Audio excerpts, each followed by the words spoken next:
हा नमस्कार भाऊ. नमस्कार. आमदार किशोर भाऊ दराडे बोलताय. बोला.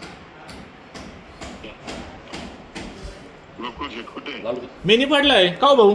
अहो मी गणेश भाऊ बसलो तुम्हाला सांगितलं नाही. काय काय गणेश भाऊ मी बसलो तुम्हाला सांगितलं नाही. कुठे?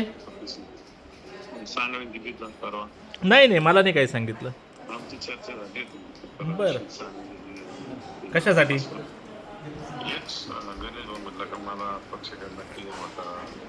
मला पक्ष बोलते लोक पक्ष त्यांचं करा. भाऊ तुम्हाला एकदम मोकळं सांगू, हे बघा आपण काय लांबचे नाही, एकमेकांचे नातेवाईक आहे, पण तुमच्या घरात एक आमदारकी आहे.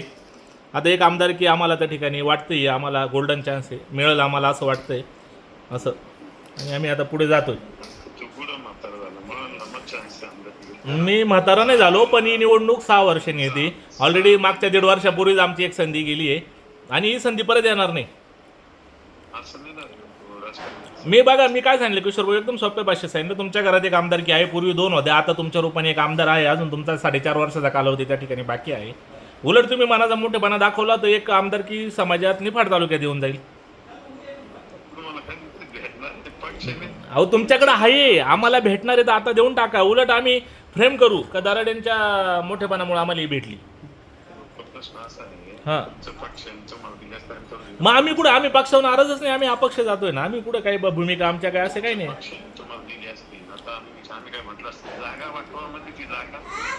भाऊ मी तुमच्या पुढे बोलू शकत नाही, तुम्हाला माहिती आहे, तुम्ही मोठे आहात माझ्यापेक्षा, पण तुम्ही पण थोड्या भावाने समजून घ्या का आम्हाला पण त्या ठिकाणी चान्स मिळाला पाहिजे. कुठेतरी आमच्या मागे पण कार्यकर्ते समर्थक आहे, त्यांचे पण कामं करायचे. जेवढा तुमचा व्याप आहे तेवढा आमचा आहे. तुम्ही बघता गणेश भाऊंची कामाची शैली बघता, माझी बघता, आम्हाला वाटतं ही संधी आम्हाला मिळाली पाहिजे. मग आता द्या तुम्ही ती संधी. लागलं तर पुढच्या 6 वर्षांनी आम्ही कुणाल भाऊसाठी ती संधी देऊन टाकू. बस अजून काय सांगू. आणि जिथे कुठे तुम्हाला आमची गरज पडेल आम्ही येणार. तुम्ही आता आमच्या मागे राहा, भविष्यात आम्ही तुमच्यासाठी थांबू.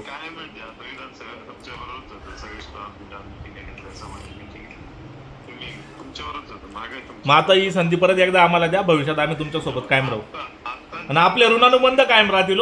पण काय येतील जातील, पण तुम्ही जे म्हणता ना बाबा तुझं वय नाही, 100% वय नाही, चान्स येतो, पण अशी संधी परत येत नाही आयुष्यात, लक्षात घ्या.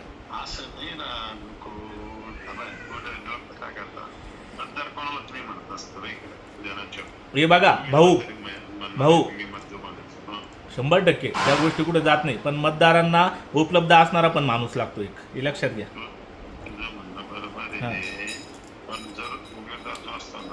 हे बघा ज्याच्या नशिबात भाग्य काय ती 22 तारखेला कळत. आपण आज त्याच्याबद्दल काही चर्चा करण्यात मजा नाही. माझी तुम्हाला हात जोडून विनंती का तुम्ही ही संधी मला द्या.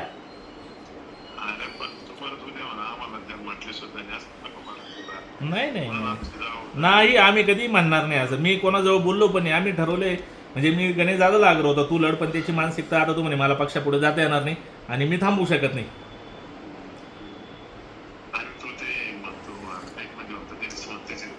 नाही भाऊ ते हे बघा, नाही नाही नाही नाही असं नाही भाऊ. ही निवडणूक या प्रक्रियेत या गोष्टी चालणार. तुम्ही तेवढा मनाचा मोठेपणा ठेवा. माझा व्यक्तिगत तुमच्या असं काही मी खूप नाही हो, नाही नाही नाही नाही भाऊ ही निवडणुकीचा कालावधी नाही नाही नाही असं नाही नाही नाही चिखलपेट केलीच नाही. मी फक्त सांगितलं संस्थेचा विस्तार केला, संस्थेत चुकीचं काम केलं असं नाही म्हटलं मी काही. ठीक आहे भाऊ, ठीक आहे, काही विषय नाही. चालेल भाऊ, चालेल, ठेवू का? निष्ठा आहे. मोबाईल माग घे रे, फोन घे ना. फोनवर गोकुळ गीते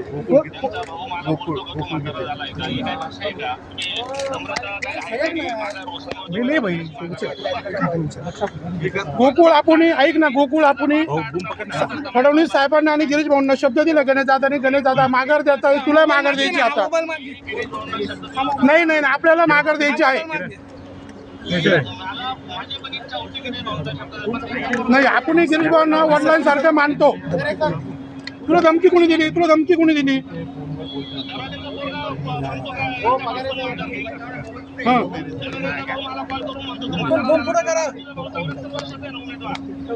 नाही पण ते जाऊ दे, आपण भाऊंना शब्द दिलेला आहे. तू आणि माघार देऊन टाक. नाही नाही नाही, तुला बाकीचं माहिती आहे, तुला यावं लागेल, माघार द्यावं लागेल. नाही, आपण पक्षाची एक निष्ठा आहे आणि आपल्याला माघार द्यायची. मोठा मी मोठा भाऊ म्हणून तुला रिक्वेस्ट करतोय, तू मूर्खपणा करू नको. नाही म्हणतो माघारीला नाही, गणेश भाऊ बोलतोय तुझ्याशी. माघारीला नाही म्हणताय. हॅलो हॅलो लोटू नका, लोटू हॅलो ते सोडून